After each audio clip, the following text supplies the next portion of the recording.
Silakan duduk, jemaat kasih Tuhan, selamat pagi. Waduh, semangat sekali ini. Saya bersyukur pada hari ini boleh kembali diberi kesempatan untuk membagikan firman Tuhan pada Bapak Ibu sekalian. Dan pada pagi hari ini kita akan bersama merenungkan Efesus pasal yang keempat. Ayat yang menjadi perhatian kita adalah ayat yang ke-16.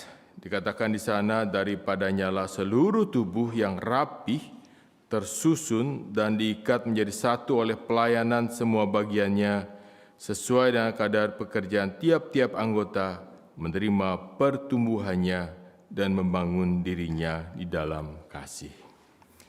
Nah Bapak Ibu, apakah Bapak Ibu pernah mendengar nama Natasha Nikita? Ngomong-ngomong, PowerPoint saya bisa muncul ya. Ingat, ada penyanyi cilik pada waktu dia usia 7 tahun. Dia punya satu lagu yang banyak orang menangis ketika mendengarkannya. Di dalam doa ibuku, namaku disebut. Nah saudara, ini kita punya cerita, saya dapatkan dari, ini ada alamat websitenya. Bagaimana pada waktu tahun 98, kalau Bapak Ibu yang masih ada di Indonesia ingat kerusuhan tahun 98. Ya, pada waktu itu banyak tokoh-tokoh dijarah, banyak korban, ya saudara, khususnya wanita mengalami pelecehan seksual. Dan mungkin pada waktu itulah momentum dari beberapa saudara tempat ini mungkin akhirnya memutuskan untuk pergi ke negara yang lain. Nah saudara, di dalam kerusuhan itu ada satu kejadian yang menarik karena Nikita saudara mendapatkan suatu surat. Zaman tahun 98 saudara belum banyak, zaman kita WA nggak ada pasti ya. BBM, masih ingat BBM? Pasti udah lupa gitu ya. Ya, BlackBerry Messenger itu juga belum, saudara. Ya, masih zamannya mungkin kalau nggak SMS, telepon gitu ya, pakai banyak kode ya ataupun surat. Nah, salah satu surat yang diterimanya adalah dari seorang ya yang menceritakan bagaimana bahwa setelah dia mendengar lagu daripada Nikita, dia mengalami titik balik daripada kehidupannya. Dia mengalami pertobatan. Dan sepingerim itu, saudara, adalah seorang penjarah daripada satu toko elektronik di Jakarta. Dari banyak barang jarahannya, ada satu yang kemudian dia ragu-ragu mau dijual atau tidak. Dan itu adalah sebuah tape recorder. Nah, yang generasi muda juga nggak ingat kali ya, tape recorder itu apa ya. Zaman dulu saudara itu tape recorder itu yang pita kaset, pita kaset. Sekarang ini zamannya Spotify ya. Waktu itu pita kaset. Nah ternyata di tape recorder yang dijarah itu ada sebuah kaset. Dan kaset itu adalah album dari Nikita, album kedua yang berjudul Ada Ampun Bapak Bagimu. Kata-kata di sana adalah, pulanglah anakku, Bapa rindu berseru. Pulanglah anakku, ada ampun Bapa bagimu. Dan tidak tahu bagaimana Tuhan bekerja. Akhirnya orang ini tersentuh, saudara. Si penjara ini tersentuh. Dan kemudian dia bergumul akan mengembalikan tape recorder ini kepada pemilik toko itu. Nah kalau dia sudah menjarah, mengambil barang orang, kemudian dia akan mengembalikannya, tentu banyak resiko. Dilaporkan ke polisi, atau paling enggak dimaki-maki, ya enggak? Bayangkan saudara, ini barang orang dijarah. Kalau saudara ngambil barang orang, kemudian pulangin, itu pasti ada resikonya. Tapi akhirnya saudara, saya percaya ini pekerjaan Roh Kudus, menggerakkan orang itu untuk mengembalikan tape recorder itu. Dan di luar dugaannya, pemilik toko itu malah memaafkan orang ini. Memaafkan dia dan kemudian bahkan memberikan dukungan, menyekolahkan dia. Sampai berita yang saya dapatkan, dia itu lulus sekolah Alkitab, saudara. Ya, saya nggak tahu siapa namanya, saya nggak tahu di mana beliau ada.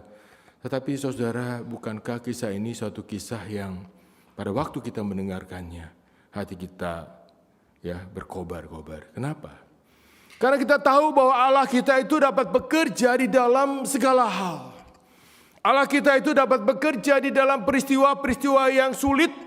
Allah itu dapat bekerja, saudara, dengan ajaib di tengah-tengah ketidakmustahilan daripada apa yang sebetulnya tidak pernah dipikirkan oleh manusia.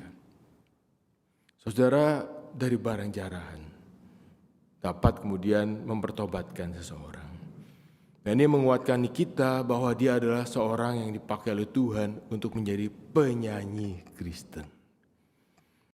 Nah, di sini saudara, pada waktu saya mencoba merenungkannya, berarti di dalam setiap kehidupan kita Tuhan memiliki tugas bagi kita.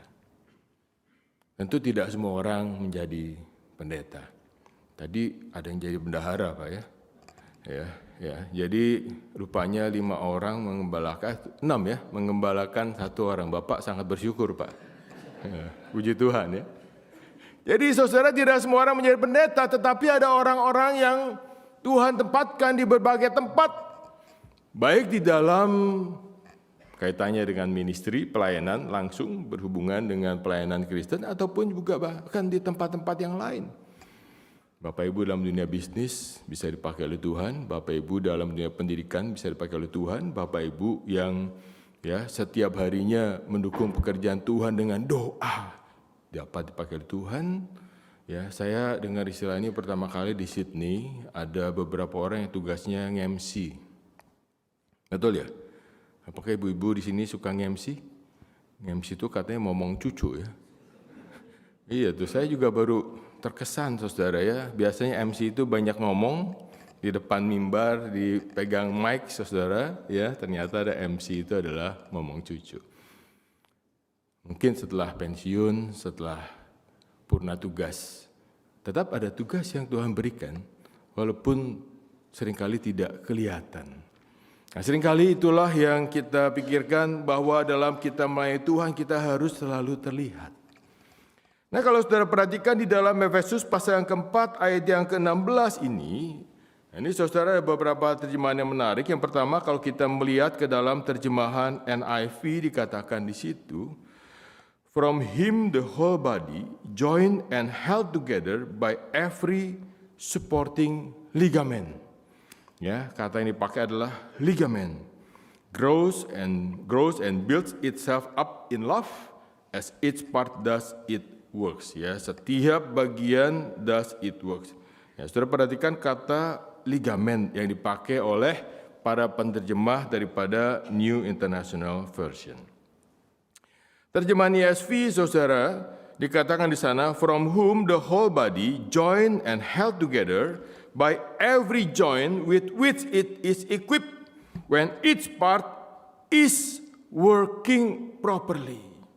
Ya, ligamen itu di sini dimakan joint, tapi ada satu hal yang menarik yaitu when each part is working properly. Setiap bagian itu bekerja secara proper, secara tepat, secara baik. Ya, make the whole body grow so that it builds itself up in love. Ya, itulah yang membuat ya kalau setiap bagian itu bekerja dengan baik, working properly, maka itu membuat seluruh tubuh kita itu menjadi terbangun di dalam kasih. Memang terjemahan bahasa Indonesia tidak cukup kuat untuk menjelaskan hal-hal itu.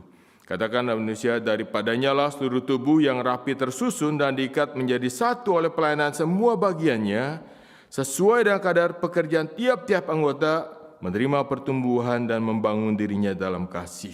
Ya, sesuai dengan kadar pekerjaan tiap-tiap anggota. Saya rasa lebih tepat memang setiap bagian itu working properly. Ya. Nah, saudara, apa itu ligamen? Ya. Saudara, saya pada waktu memikirkan ini ada satu berita tentang seorang legenda bulu tangkis Indonesia yang bernama Liliana Natsir. Ya, kalau ada slide selanjutnya dikatakan di sana, ya dia ya pada waktu ya belum lama ini, saudara, dia harus naik meja operasi karena mengalami cedera ya ACL and MCL. Ya, apa itu ACL? Anterior cruciate ligament, dan medial cruciate ligament pada lututnya. Ya, untuk itu dia harus beristirahat, ya mungkin beberapa bulan bahkan sampai 1 tahun sebelum dia bisa pulih.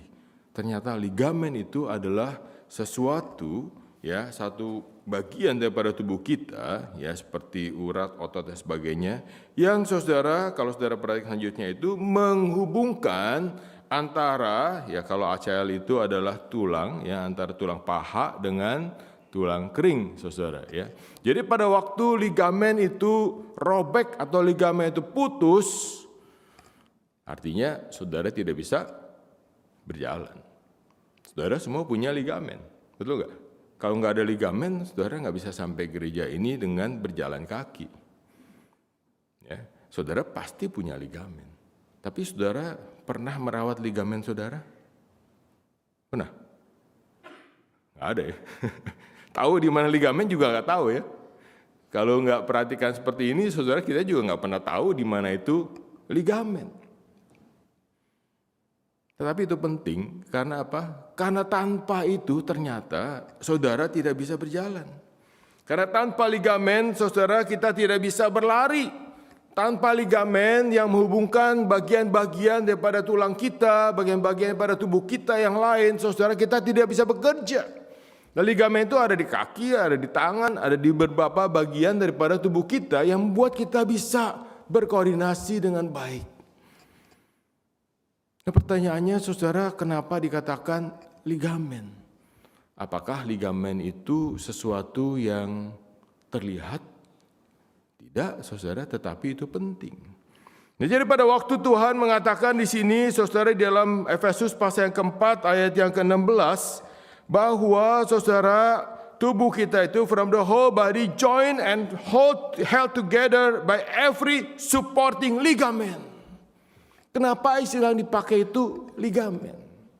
Kenapa istilah yang dipakai untuk membuat segala sesuatu itu menjadi working properly adalah ligamen? Bukankah yang lebih kelihatan banyak, saudara? Dan memang dalam bagian lain daripada Alkitab, tubuh Kristus ya, dikatakan setiap bagian daripada tubuh Kristus. Efesus memakai kata ligamen untuk menggambarkan bagaimana di dalam pekerjaan Tuhan setiap bagian itu sebetulnya bekerja untuk apa? Untuk mensupport satu dengan lainnya. Nah, saudara, istilah join dalam bahasa Yunaninya haphe, ya artinya itu connection.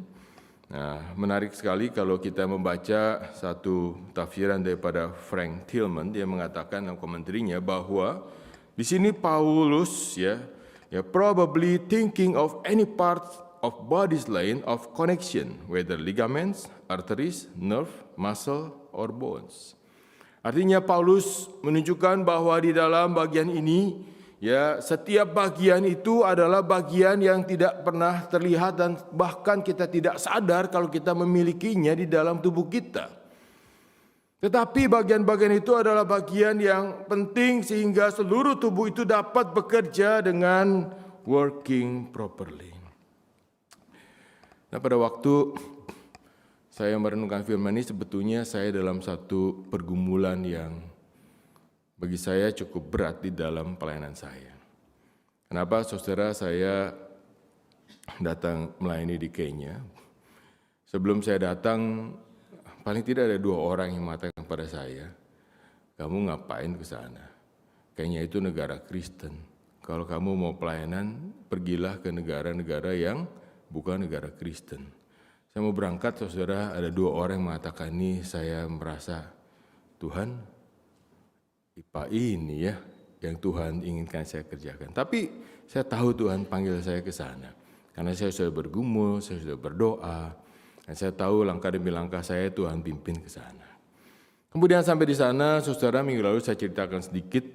Ya, saya mengajar di sebuah sekolah kebanyakan online, ya, saudara. Kemudian dalam semester berikutnya bahkan saya tidak mendapatkan kelas, saudara, untuk mengajar. Jadi saya juga bergumul. Dan pada waktu itu saya berdoa sama Tuhan, Tuhan, apa yang harus saya kerjakan? Ya, Bukan berarti saya kemudian meninggalkan ladang pelayanan, tidak, saudara. Tetapi pertanyaan saya, Tuhan, apa yang ingin kau saya lakukan? Apa yang menjadi kehendak-Mu bagi saya lakukan di tengah-tengah pelayanan saya ini? Saya mulai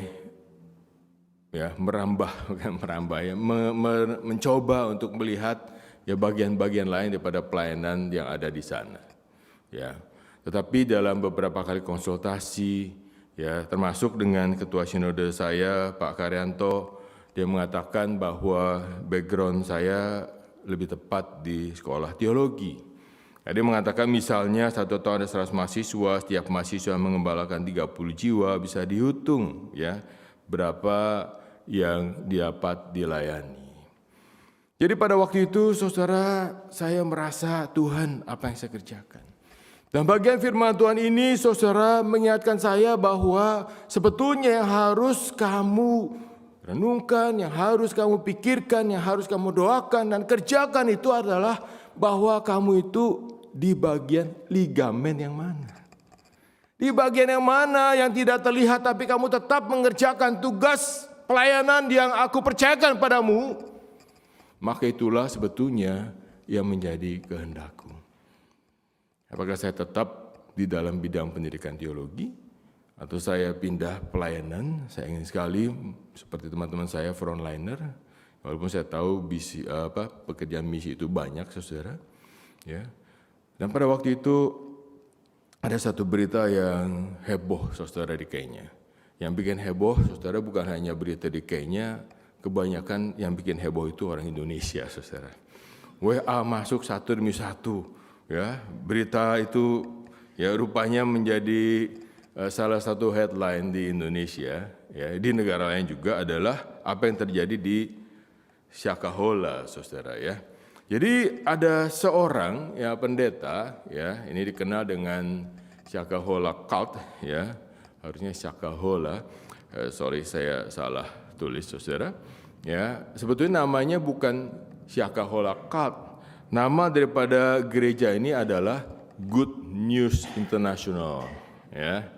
Jadi namanya Good News International. Pendetanya namanya Paul Mackenzie. Dia tadinya seorang pengemudi taksi, sopir taksi, kemudian jadi pendeta. Dan di Kenya itu banyak, saudara, orang yang tanpa sekolah teologi, kemudian menjadi pemimpin gereja, bahkan menjadi bishop. Kelas saya, saudara, saya sudah mengajar, paling tidak ada 2 orang bishop, saudara. Bayangkan 2 orang bishop baru mengambil sekolah dalam program sertifikat. Kenapa? Karena pemerintah berusaha menertibkan. Tetapi di sini, saudara, kita melihat apa yang terjadi adalah sesuatu yang sangat menyedihkan. Ini bukan COVID, saudara, ini adalah bagaimana pemerintah pergi ke hutan Shakahola untuk mencari tubuh-tubuh yang sudah dikuburkan. Jenazahnya banyak. Pada berita sekitar 200-an. Jadi apa yang menjadi pengajaran daripada ajaran ini sehingga orang-orang itu kemudian rela untuk mengikutinya? Pengajarannya kalau kita sederhanakan, yaitu pada waktu kamu berpuasa, starving, sampai kemudian kamu meninggal, kamu akan bertemu dengan Tuhan Yesus. Bayangkan, saudara, saya rasa nggak pernah diajarkan di IPC, nggak ya Pak Joni ya? Nah, itu tidak tepat, saudara, itu bukan apa yang daripada Tuhan. Tapi kenapa ajaran seperti ini sangat berkembang? Di Kenya itu banyak sekali, saudara, sebetulnya ajaran-ajaran yang tidak sesuai dengan firman Tuhan. Kenapa? Saya bayangkan, saudara, di dalam situasi kehidupan yang makin sulit, dalam kemiskinan, kemudian ada ajaran kalau kamu bertemu dengan Tuhan Yesus, semua mengasihi Tuhan Yesus, betul katanya. Apa kamu mengasihi Tuhan Yesus? Iya, mengasihi Tuhan Yesus. Kalau kamu puasa, sampai kamu kelaparan dan kamu meninggal, kamu bertemu dengan Tuhan Yesus. Yang menariknya, saudara, atau sedihnya sebetulnya, pertama kali saya mendengar itu, kenapa nggak pemimpinnya aja nomor 1 pergi puasa, kelaparan, ketemu Tuhan Yesus dulu, yang lain baru ngikut. Biasanya saudara kalau saudara perhatikan ajaran seperti ini, ya pasti pemimpinnya mati belakangan ya.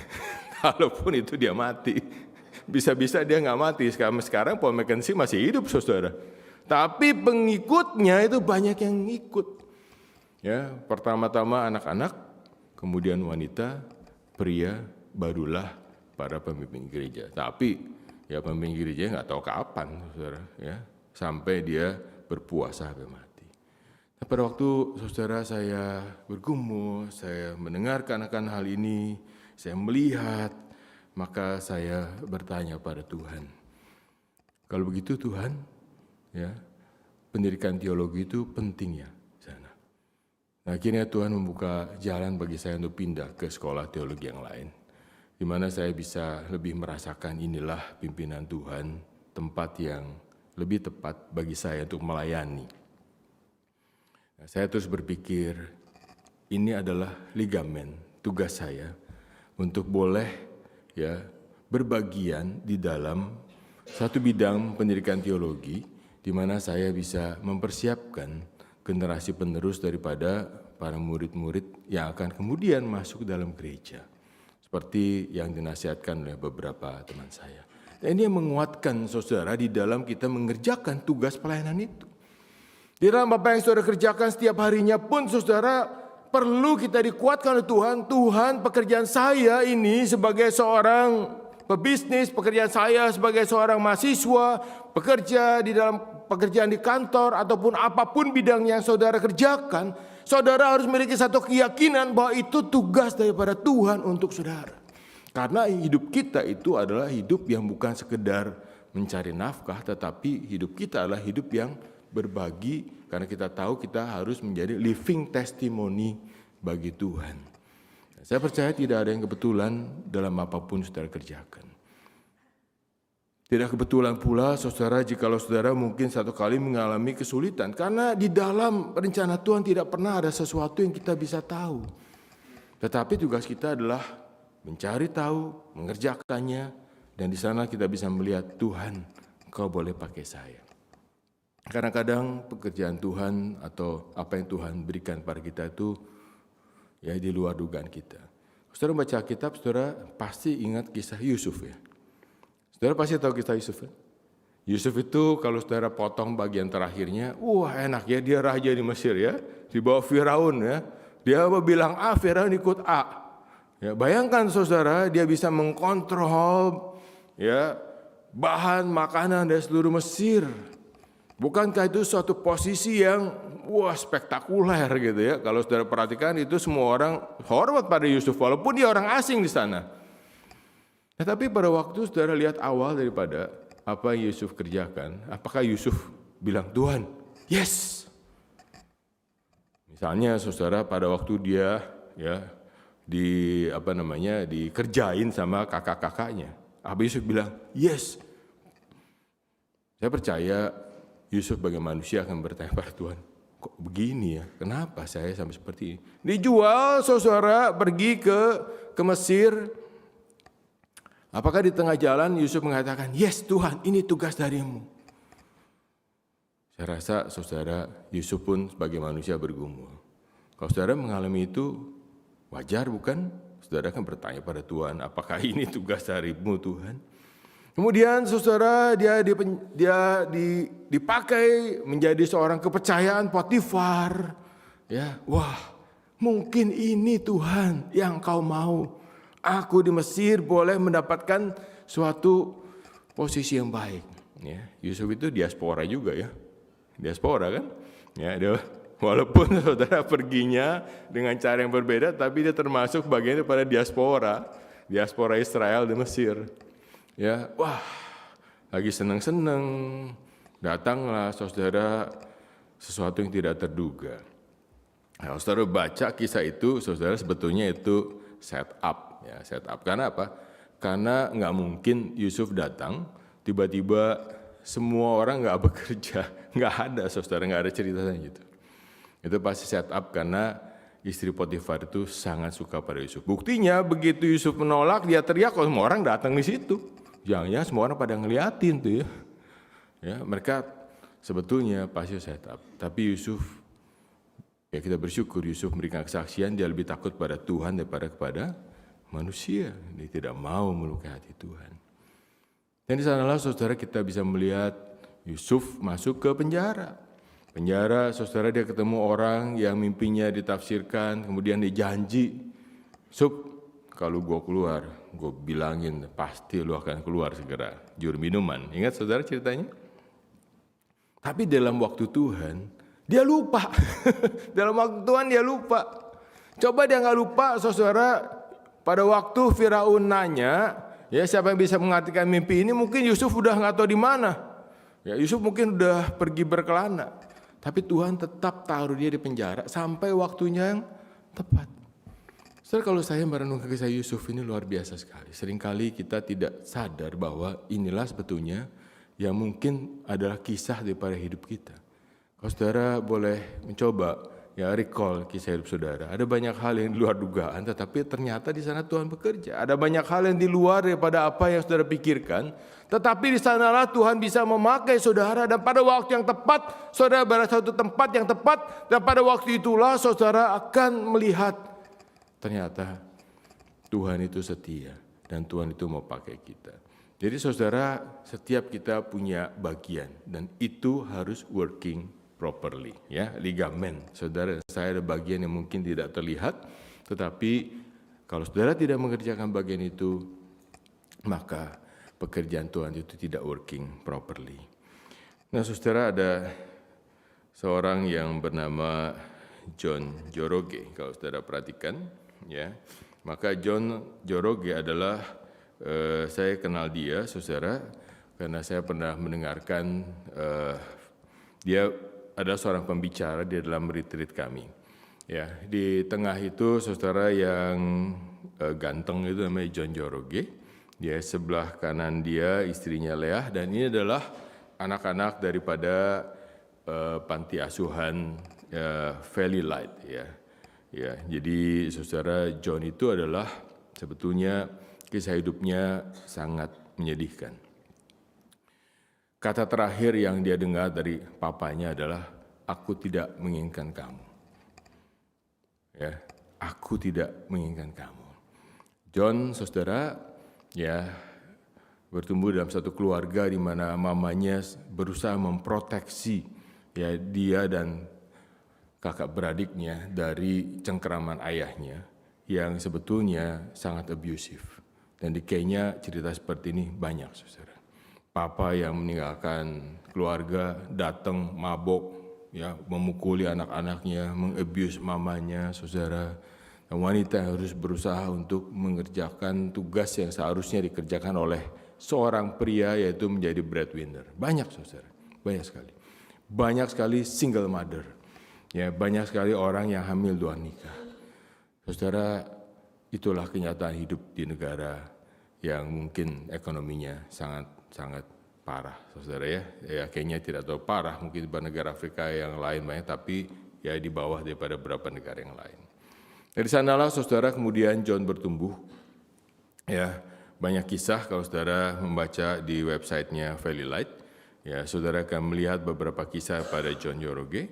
Dan bersyukur, saudara, Tuhan kemudian memakai dia. Justru, ya, titik baliknya adalah pada waktu dia mengalami satu masa di mana dia sangat-sangat kesulitan.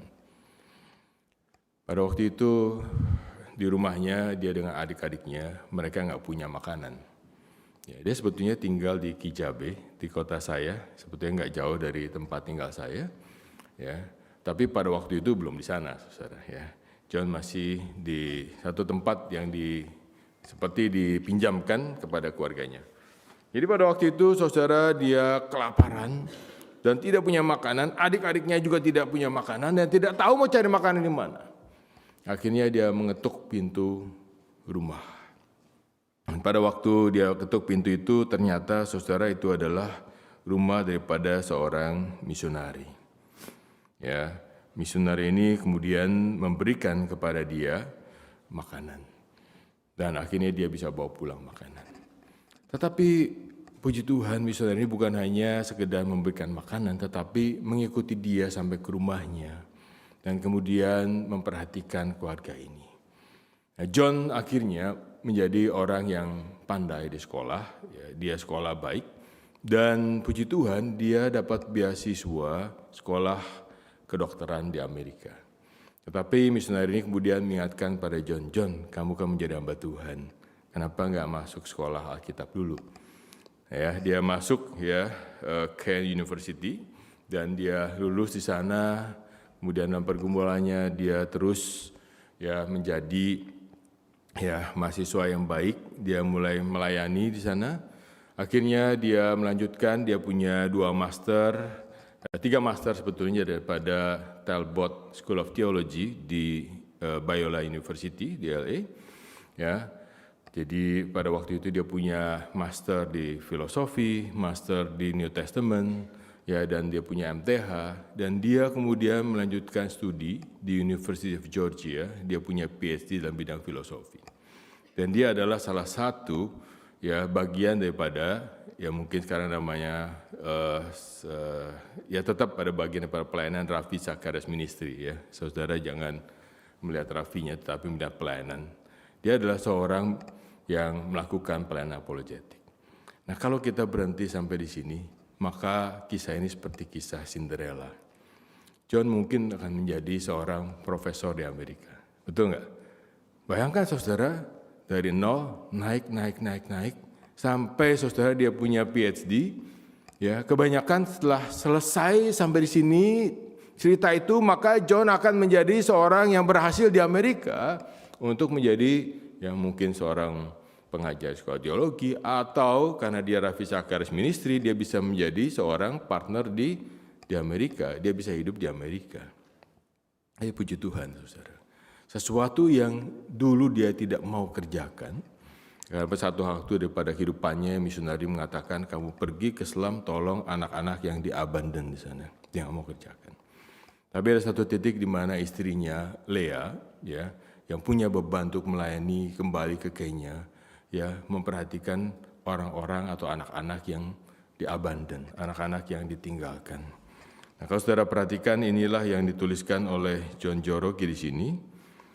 Though our children were once abandoned or orphaned, that is not true of any of them anymore. Sama seperti kisah hidupnya, saudara. They are home now. And just like any other children, they have the time and space to pursue their life dreams. Saudara, dia menampung anak-anak ini di Valley Light, dan kemudian dia memulai sekolah. Kalau saudara ada slide selanjutnya, saudara akan melihat sebuah sekolah. Oh, berarti ini belum ditambahkan. Ya. Jadi saudara, ada sekolah yang dimulai namanya Pisgah High School. Ya, dan istri saya adalah salah satu bagian daripada sekolah ini untuk boleh mengupgrade guru-guru mengajar yang baik. Dan saya melihat buah pelayanan daripada John Joroge. Dia kembali, saudara, karena panggilan Tuhan untuk kembali ke Kenya untuk apa? Untuk memperhatikan anak-anak yang diabandon. Nah, pada waktu kita berpikir, saudara, berapa banyak daripada anak-anak ini yang bisa ditolong? Kenya itu banyak sekali seperti ini. Dia tidak bisa menampung semua anak-anak itu. Tetapi dia mengerjakan bagian Tuhan kepada dirinya. Nah, kita tidak pernah tahu, walaupun mungkin sedikit dibandingkan dengan begitu banyak orang yang ada di sana yang mengalami pergumulan yang sama, anak-anaknya yang diabandon. Tetapi dia sudah mengerjakan bagiannya. Nah, saya percaya Tuhan juga akan mengerjakan bagiannya melalui John Joroge. Nah, saya percaya juga, saudara, pada waktu kita melakukan pada pekerjaan pelayanan kita bertanya pada Tuhan, Tuhan berapa banyak sih sebetulnya bisa saya layani? Saudara, setiap kali kita berbicara soal berapa banyak, mungkin saudara tidak akan mengerjakan tugas dari Tuhan. Apa yang bisa saudara kerjakan, lakukanlah. Karena sentuhan-sentuhan di dalam kehidupan saudara, baik kepada teman saudara, kepada orang yang bertemu sesaat, mungkin saudara hanya membantu sekedarnya, tapi kalau itu saudara keluarkan daripada hati yang tulus, dan saudara tahu saudara itu ada alat Tuhan, saudara bagian daripada Tuhan, ligamen yang ada itu untuk mengerjakan, dan Tuhan bisa pakai saudara di tengah segala apa yang saudara kerjakan. Maka tugas Tuhan itu sudah Tuhan taruhkan pada saudara dan saudara mengerjakannya. Jadi kita itu siapa saudara? Kita itu ligamen, kita bagian tidak terlihat. Tapi kalau setiap bagian working properly, maka Tuhan akan menunjukkan kasih dan kuasa-Nya. Dan saudara, bukankah kita berbahagia jika kita boleh berbagian di dalam pekerjaan Tuhan? Apapun yang saudara lakukan, besar, kecil, itu adalah sesuatu yang Tuhan percayakan pada saudara. Tetapi kita tidak kecil di hadapan Tuhan, karena Tuhan melihat hati saudara dan saya. Tuhan tahu bahwa kita setia di dalam mengerjakan tugas kita. Setuju saudara? Mau dipakai Tuhan? Kita ini bagian tidak terlihat, tapi kalau kita mengerjakannya, setiap bagian working properly. Mari kita berdoa. Tuhan Yesus, kami tahu bahwa di dalam kehidupan kami Tuhan punya rencana dan tugas bagi kami. Ada antara kami yang Tuhan karuniakan dengan kemampuan untuk menyampaikan firman Tuhan. Di antara kami ada bagian yang boleh memainkan musik dalam pelayanan di gereja, tapi ada bagian-bagian lain dari pelayanan yang tidak terlihat. Dan bahkan Tuhan di tengah-tengah masyarakat, Tuhan hadirkan kami. Dalam rencana-Mu dimanapun kami berada, di pekerjaan kami, di perusahaan kami, di sekolah kami, di usaha kami, di dalam berbagai bidang, siapapun yang kami temui, apapun yang kami lakukan, semua itu tidak lepas daripada suatu rencana Tuhan yang indah. Kami ada bagian yang tidak terlihat Tuhan, tetapi di dalam tubuh Kristus, di dalam setiap apa yang kami lakukan, kalau kami mengerjakan bagian kami, maka kami berbagian supaya setiap bagian working properly, bekerja dengan baik sesuai dengan maksud dan rencana-Mu. Tuhan, untuk itu biarlah kami terus mencari, biarlah kami terus berdoa, dan biarlah kami boleh terus melayani-Mu. Biarlah kami tidak putus asa jikalau kami mungkin satu waktu tidak tahu apa yang menjadi rencana-Mu dalam kehidupan kami. Apa yang sedang kami alami pun kami tidak pahami. Pergumulan dalam kehidupan kami, kesulitan yang kami alami, Tuhan kami tidak tahu. Tetapi kami tahu bahwa di dalam semua yang terjadi dalam kehidupan kami, Tuhan Engkau berkarya. Dan pakailah kami untuk menjadi bagian daripada rencana-Mu itu Tuhan. Terima kasih Tuhan, pimpin hidup kami. Di dalam nama-Mu Tuhan Yesus kami berdoa, kami bersyukur. Amin.